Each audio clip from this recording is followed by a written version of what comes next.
have a hilarious story coming up that I read this, and even though it might have been slightly buzzed as reading it, I was pleased as punch. I love this. So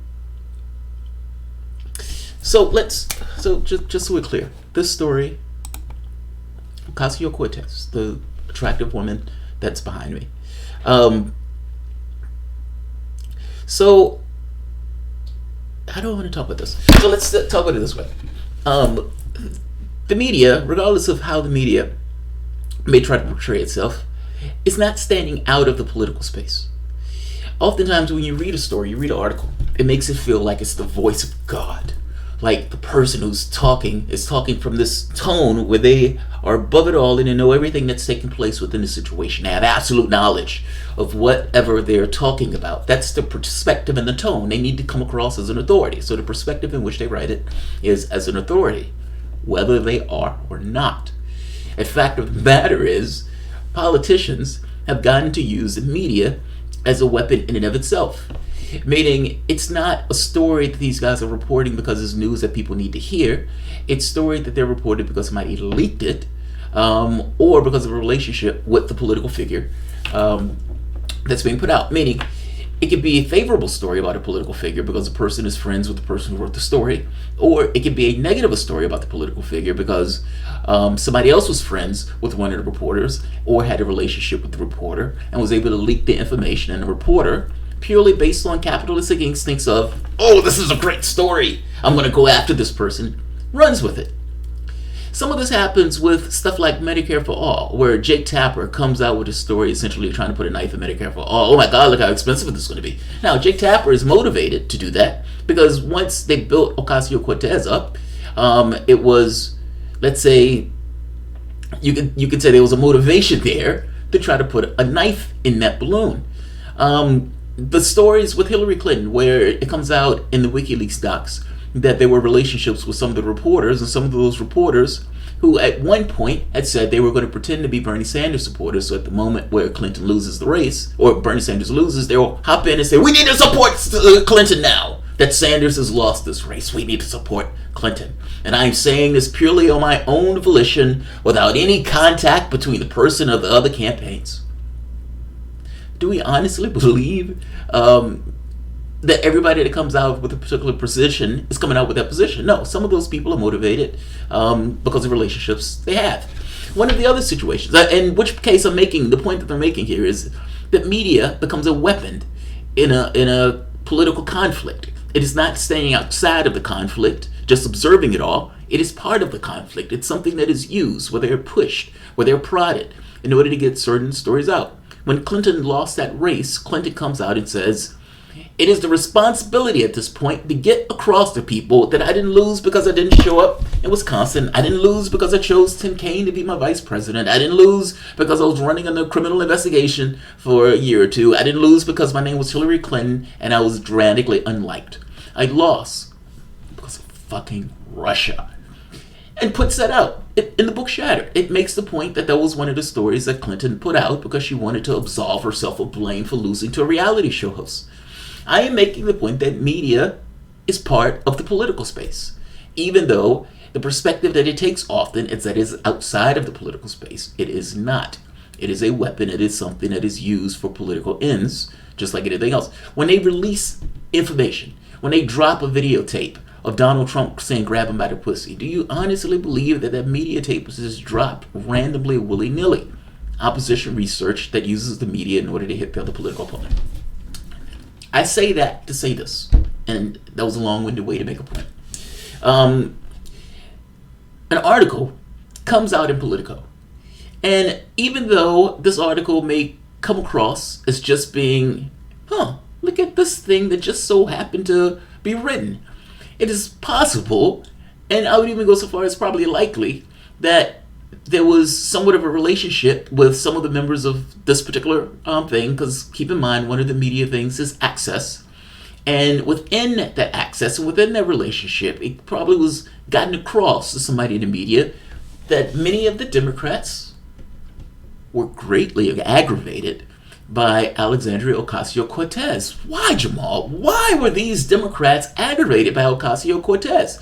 Now, you can come up with some reasons. I mean, the popularity that she's gotten at 19 years old. She's in the House of Representatives. How many people in the House of Representatives other than Nancy Pelosi? But Steny Hoyer, and there's a few more. But I guess my point is, how many people off the top of your head can you name in the House of Representatives? We probably can name a few if we sit here and think about it. But most people probably couldn't name that many beyond Hoyer and Pelosi. There's one more. Jesus Christ. And his name is on my tongue, but I can't think of it. But my point is, we could probably name a few. But not many. There are 435 of them. You probably can get out maybe less than 10. So this kind of fame that she's gotten kind of on a whim, but keep in mind that fame came because the media completely ignored her during the campaign with the exception of indie media. And when she won, all of the media attention essentially became a spotlight on, oh my God, this guy who's been in Congress almost longer than she's been alive lost to her. So there's that. So there's a certain degree of jealousness with other members that they don't get the media attention that she gets. That's the first point. So that's one thing that you can think of. But the thing that really got them, that stuck in their craw, that bugged the shit out of them, was this thing of saying that she's supporting people who are primarying other candidates. Now, from their standpoint, they're like, whoa, that's crossing the line.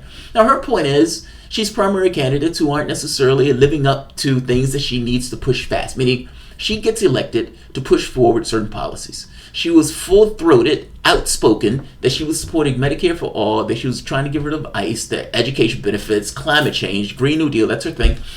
This is something that she was full-throated about, and she ran in her campaign. And she won on that. She won. She gets to Congress, and she stays with the same tact. And in staying with the same tact, she comes across moderates. Might as well say Republicans that are running as a Democrat. And in trying to get the things that she wants to get accomplished, just like Republicans, those Democrats are standing in her way.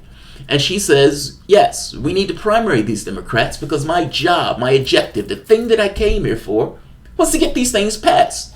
And these guys are standing in the way of me getting it passed. So yes, if an opportunity comes up where there's a challenger that's on their left, yes, you should primary them because the only way that I can get the things that I want passed is for them to not be in their seats.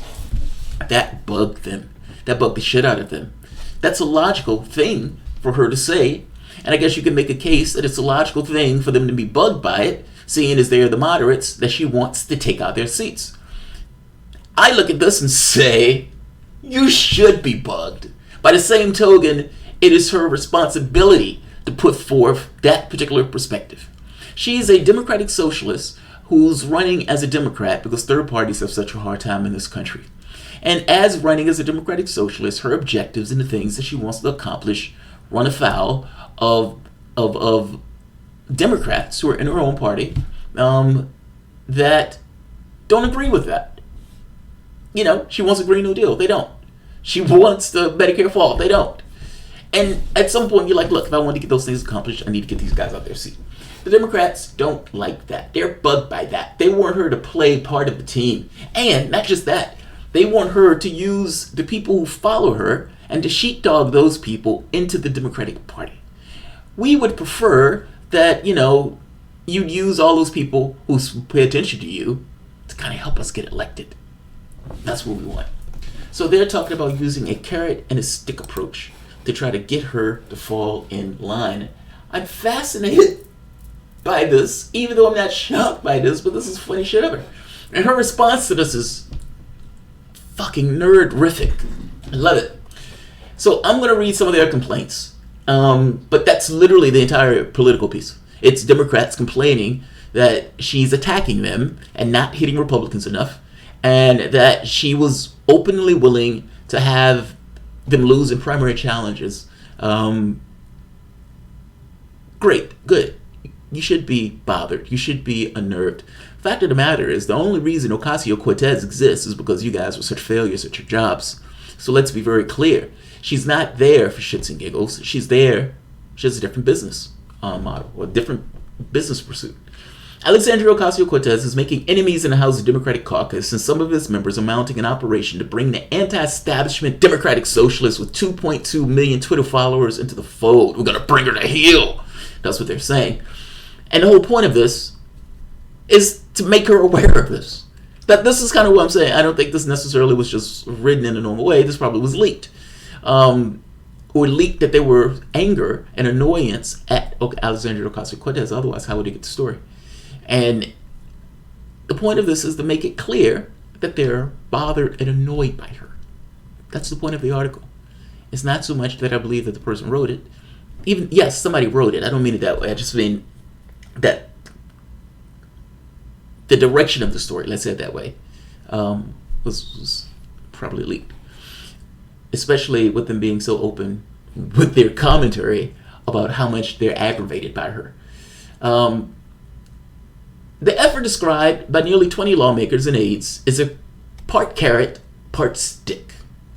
I guess this article is one of the sticks.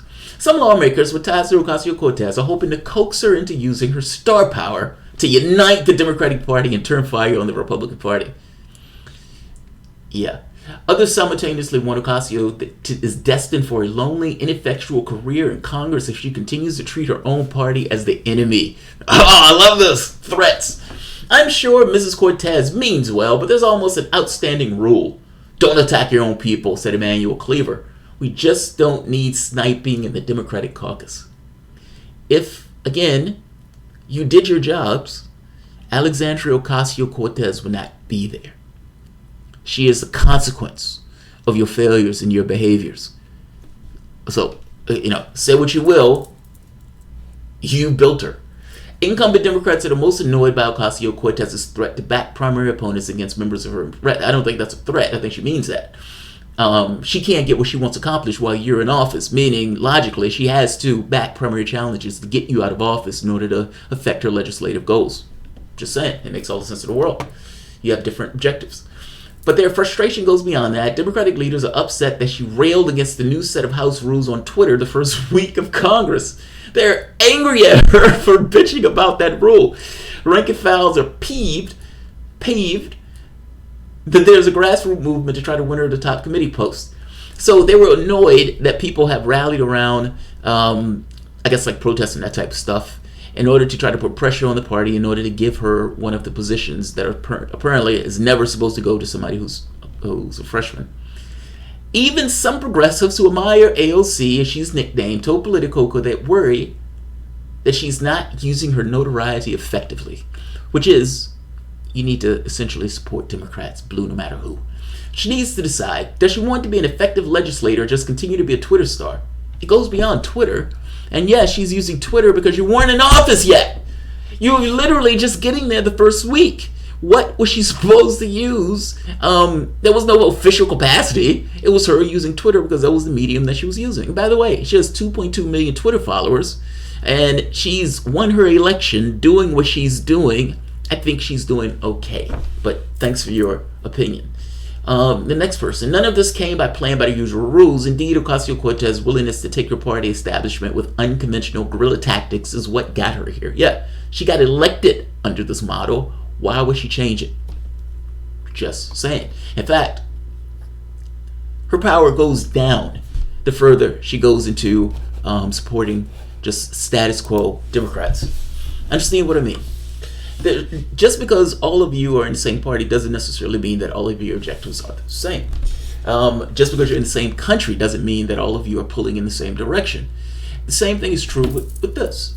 Her power, her strength in this comes from her being this kind of anti-establishment candidate. The moment that she falls in line, her power goes away. She loses support the more that she continues to support what is considered to be the norm. Under their model, they're like, hey, why don't you bring your people over to our side so we can, unite and all this. That's not what got her here. In fact, the matter is, that won't get her all that far. How she is how she built her power base. And so far, as she sticks to what she's saying, she will remain popular, and at least from the people who support her. they make the example of the Freedom Caucus. Essentially, the Freedom Caucus didn't win any friends, but they were able to be effective. So far, most have kept their criticism private, terrified that she'll sick her massive following on them by firing off a tweet. Think about that. They're like, don't hit me, dog. Don't hit me. Don't hit me. Don't hit me. I love that. I love that. They're fearful that she'll sick her Twitter follower on them. That's amazing. But I like it. I like it. Be scared. Be terrified. But a few engaging with her in hopes that she'll opt for a different MO, especially when it comes to trying to take out Democrats in primaries. Again, insofar as they are standing in her way, she should try to tear them down. I mean, think about it. You get to Congress, and you get to Congress because you're pushing forward certain policy objectives. And your success is being able to pass those policy objectives. And you push forth a Green New Deal, and they rip the teeth out of it and make it weaker than the previous committee was. What are you to do with that? Are you to just sit in your office and sulk? Or are you going to get out there and try to push for it, seeing as that's your responsibility and that's your job? She gets out there and she bitches and complains. This Green New Deal, you defanged it. You've ripped his balls off and you've shoved it in our mouths. This is not what we push forth as a Green New Deal. And they're like, oh God, don't hit us. And please don't talk about bad things about us. What is she supposed to do? Like, I guess I'm making the point that regardless of what they prefer her not to do, her job, her responsibility, when she gets out of bed in the morning, when she goes to bed at night, the thing that she is supposed to be thinking about are the policy objectives that she's put forth. And insofar as she can show her people, like, look, every day that I got up, I pushed for this, and I struggled for this, and I pushed against them for this. That's how she gets clout and a certain degree of power and credibility. Your calculus may be different, but I'm just making a point that you guys are they're different things, they're different objectives. Her base is this kind of anti-establishment base, so if she falls in line, it's like Bizarro Superman to some degree. She has no incentive to fall in line. Her incentive is to be this kind of bulldog that these guys don't particularly like. Fair enough. But let's be clear that the reason you don't like her is because she is pushing for these things. Let's be very clear. So apparently they got a friend of hers to try to talk her down. I love that. They got a friend that tried to talk her down. Some say she's new here, feeling her way around, added Kurt Schrader. She just doesn't understand how the place works yet. Then somebody else says, I think she needs to get an opportunity to know her colleagues. Somebody else made the point that she needs to attack Republicans, like all this stuff. Now, this goes further. So they make the point that Ocasio has decided not to just attack Democrats or not to primary Democrats. Ocasio, through her staff, declined to be interviewed for this story, but there are signs that she's getting the message, at least when it comes to backing primary challenges against her colleagues. In a brief exchange on the House floor recently, she said she wasn't interested in backing progressive candidates against incumbent Democrats, contradicting her own words after the midterms. All right. Now, the Democrats say, we don't believe this. We're not buying this. Okay, I'm not going to back progressives against you nonsense. So her spokesman, Corbin Trent, added there's been a change in focus, though not a change in ideology. Some House Democrats aren't convinced. They've noticed that Ocasio has hired two former officials from the anti-establishment group Justice Democrats to run her office. One of them, her new chief of staff, Sikat Chakrabarti, told supporters during a November conference that we got a primary, folks. I love that. Sounds like Obama. We tortured some folks. We got a primary, folks. Ocasio appeared to agree with him during the call, arguing that all Americans know money in politics is a huge problem, but unfortunately the way we fix that is by demanding it that our incumbents give it up or run fierce campaigns ourselves. Long story is, I need you to run for office, she told progressive activists on the call. That's really what we need to do to save our country. Why wouldn't she say that? Of course look, she's not insane. One Ocasio-Cortez in Congress is not going to get you the world that you're talking about trying to get, or at the very least push the governance in the way that you're talking about trying to push it, especially not to the degree that you're trying to push it. Either you're going to have sustained support outside, meaning this kind of yellow vest movement, but in the United States, where they're pushing hard for social change, and or to get the people who are standing in your way out of office. Right? I mean, if you're trying to pass legislation and there are people who are standing in your way, I don't care if they're Democrat or Republicans, don't you have to get them out of their seat or scare them to such a degree politically that they either give up that vote or lose their seats? Her point is logical give. It makes sense. If you're trying to get something accomplished and, then they see the Ocasio on Twitter where she frequently snaps at critics. All right. So comments like that got Ocasio off to a wrong foot with her colleagues, to say the least. It's not unreasonable for people to wonder whether she will come after them, said Representative Grace Ming. I'm choosing not to focus on if she's going to run someone against someone, but seeing how we can move effectively with her and bring her ideas to the table. You should be scared of primary challenges. I guess what I'm saying is, I said it before. Her focus is to move the things to the left, and if you have people who are centrists standing in your way, I'm trying to pass XYZ legislation. Are you on my side or not? Tell me, are you with me, or tell me, kid, are you with me or not? Let's see. Then they see Ocasio on Twitter, where she frequently snaps at critics and occasionally at fellow Democrats. When House Majority Leader Steny Hoyer told reporters that a new climate committee that Ocasio-Cortez championed would not have the subpoena power, she retweeted the news and chastised Democratic leadership. Our goal is to treat climate change like its serious existential threat it is by drafting an ambitious solution on the scale necessary, also known as the Green New Deal. To get it done, she said, a weak committee misses the point and endangers people. Oh, that's the least she could have said. How tepid. That's tepid criticism at best, and they're bitching about that? Oh, that's the least she could have said. She could have went further. She could have went far further. Two House Democratic sources compared her use of Twitter to Donald Trump's. That is no comparison. Representative Carol Maloney predicted that Ocasio will soon learn that Republicans are the real enemy. They are one of the enemies. They are one of the enemies. They're just one. She will come to understand that it's better to use her time fighting the Republican Party than her Democratic colleagues who agree with her on green energy. If you agree with her, she'd have a Green New Deal. Clearly, you don't. Clearly, you don't. It's not an either-or scenario. There are multiple political enemies. Those political enemies need to be beat. They need to lose from an ideological standpoint. The war that needs to be fought is within the Democratic Party. Yes, Republicans need to be beat on this, but the war that needs to be fought, if you're talking about getting anything real accomplished, is beating these centrists. They need to lose. They need to lose. They're one political enemy. That's my point. They point to her first week in Congress. Ocasio aggravated Democratic leadership and even some fellow progressives when she tweeted that she'd oppose the Democratic rules package. Oh, how tepid! How tepid! I'm going to oppose this rule package. How dare she? How dare she? Critics inside the caucus felt she didn't deserve it, talking about political positions, the committee thing that she wanted. She didn't deserve it, given her lack of professional experience on tax issues, status as a freshman.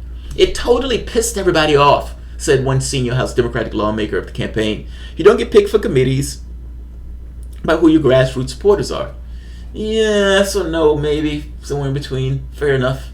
Representative Gregory Meeks said she's taken Ocasio at her word that she wants to work with everybody. Look, those are two different things. Making the point that people need to be primaried if they're not supporting a political agenda is different than whether or not you can work with the individual that's saying it. I mean, you may feel some kind of way that Ocasio has take that position, but that doesn't necessarily mean you can't work with her on items that you guys may both agree on. And by the way, working with her on items that they may both agree on may prevent her from primarying you. Just saying. Just saying. Representative Raul Gravala, Democrat in Arizona, the former head of the House Progressive Caucus, said Democrats should probably get used to Ocasio. She's going to force some of the members to align with her or against her, he said. In that sense, I would assume she could be irritating to some. Yes, that's what it is. That's literally what it is. I love that.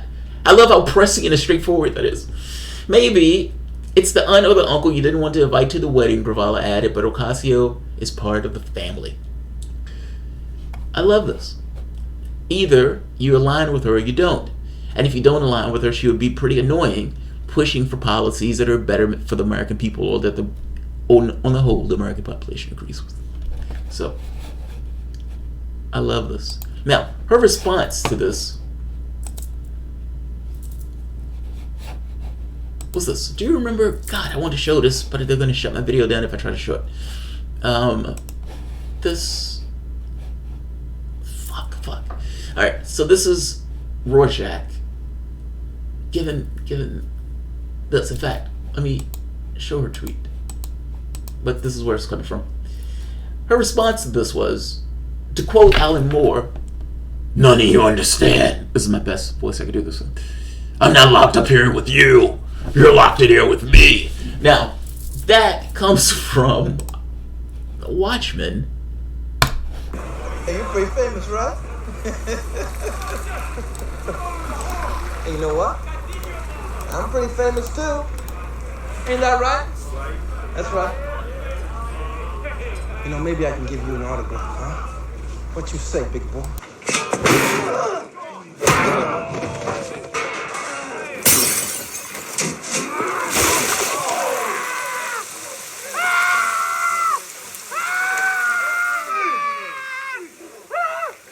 None of you seem to understand. I'm not locked in here with you. That's it! You're locked in here with me!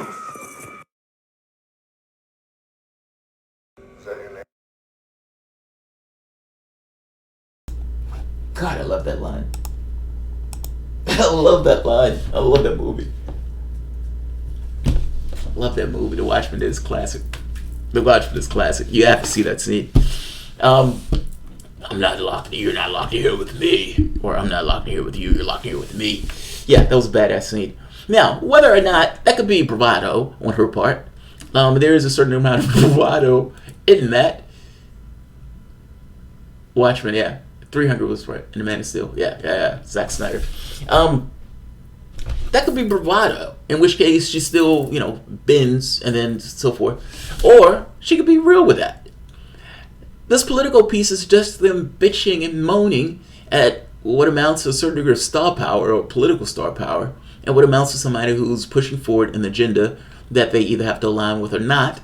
And if they don't align with, they have somebody who's on a megaphone saying that guy over there is standing in the way of us getting XYZ done. That's their issue. Gravala is right. She's forcing them to either align with her or not. And the problem is, if they don't align with her, she has 2 million Twitter followers to make that alignment known or disalignment known to a large population. So,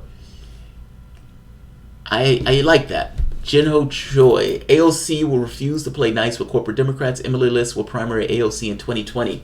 They may try, yes. They may try. I mean, look, the moment that you come out and say that you're okay with primarying other Democrats, you kind of put a target on your back. So yeah, Trudy, and the people rose up, marched to D.C., barbecued the politicians, filthy rich, and drank champagne from their skulls. Oh, Trudy, that's dark. That's dark. Nico P. Early money is like yeast, indeed, because the establishment will strike back. What? I don't know what that meant. Early money is like yeast. M52 Tube, I'm as high as fuck. Good for you, man. Good for you. If Democratic insiders say more media attention for AOC, then it will stop Garno. Oh, say no more media attention for AOC, then it'll stop. Yeah, I think media functions with the idea of their best interest, meaning they're doing a story because it's in their best interest. If they think that media attention would essentially sell, then they run with the narrative. I don't agree with this one. What do you think about the Nixon time capsule? I haven't seen the Nixon time capsule. I haven't seen it. I've seen, I haven't seen the time capsule. I have to check that one out. Why is that familiar to me? Why is that familiar to me? I don't know why the name is familiar to me. The media likes the ratings. So yeah, I think the media likes the ratings. AOC won't be primary. She's secured the next 20 years already. You think so? I don't know, man. I mean, under normal circumstances, maybe, but in the circumstances where she's saying, it's okay to primary the Democrats, it's possible. I mean, I think your point is she's solidified herself with enough star power where she'll be in the spot. Maybe. I don't know. That's a good, I don't know. Progressive caucus is filled with neoliberals as a joke. Yeah, that's true. Everybody in progressive caucus is not progressive, so that's true. Edward Klein, a wicked guru. She might be primaried, but she will win. Yeah, I wouldn't be shocked if they put somebody up in her district to go after her. That wouldn't shock me in the least. I mean, keep in mind, they were telling people that they should get out of the race. Like, that's the level of control that they were trying to exert on the political system. I'm talking about the DNC, DCCC. So that wouldn't necessarily shock me at all. Now, whether or not you win or not is the second question. AOC voted for Nancy Pelosi for speaker. It's a clear mistake. Pelosi, #resist change. Oh, Balthazar. Resist change just like her face. Oh, jeez. Oh, God. If she knew Pelosi had it sewed up, there wouldn't be any point to alienating her. That's true. Fair enough. I think I know what you're getting, Trudy. AOC relies on unreliable voters who will abandon her at the first hurdle. So your thought is she has a group of young voters, and those young voters are somewhat finicky, and because they're finicky, at the first, let's say, problem or something they needed, they abandon her. I don't know, man. I don't know. Jen Ochoa, is socialism a hard for the United States? I don't know. And this is what I mean by this. You had somebody who beat Crowley, and after they beat Crowley, all of this attention ended up on her. And the fact that she was a socialist was a thing that they was enamored by. It was like, there's part of the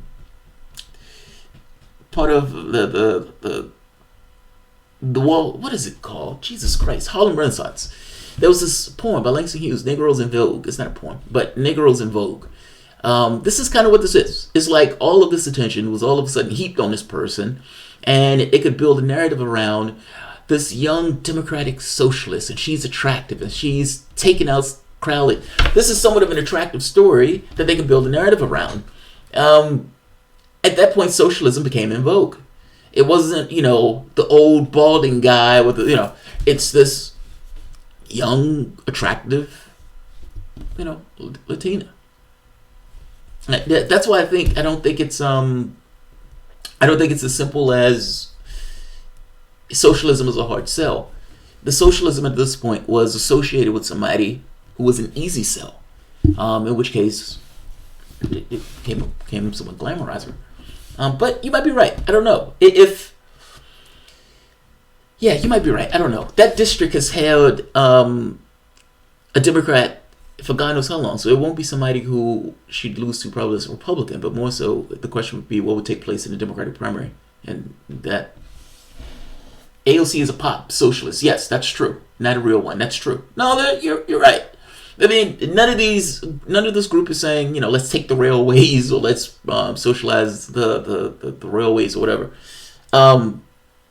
Medicine is a different animal. I haven't heard any of them say let's, nationalize power companies and that type of stuff. It's one thing, and I haven't even heard Ocasio say anything about worker co-ops. So fair enough. Fair enough. A bourgeois socialist. if that's a combination that works. All right, I'm going to end this because this one has gone long, and unfortunately that was me being the one that was there are no socialists in American politics, just social democrats. That's true. That's fair. Skip Rock. AOC slapped Christine Blasey's Ford's tit in 1986. Oh, God. For fuck's sake. The inconvenient truth is that the Democratic Party is a conservative political party. That is true. Like, I keep saying that if they were in London, they'd be the Tories. Like, it's a conservative party. Obama got along perfectly fine with David Cameron because, for the most part, both of them were the same. Like, it's like the American political system has moved so far to the right that what's considered the left in this case is the right wing in other countries. It's bizarre to be elsewhere and then come back into the States. And you look at the political thing here. Like, Angela Merkel is conservative. She's supposed to be a conservative. It's fucking amazing. Alright, I'm going to end this here. I am sorry that I went too long on this one. This one I kind of droned on. But I may have another one after this. I'm up, so I might as well do videos. Yeah, I'm up, so let's do the news. Alright, guys, I'll end this one here. Regarding I'm about to pack this one up. Yeah, it's getting late. It is getting late. It's almost 1 in the morning. So, alright, guys, I'll see you in a few.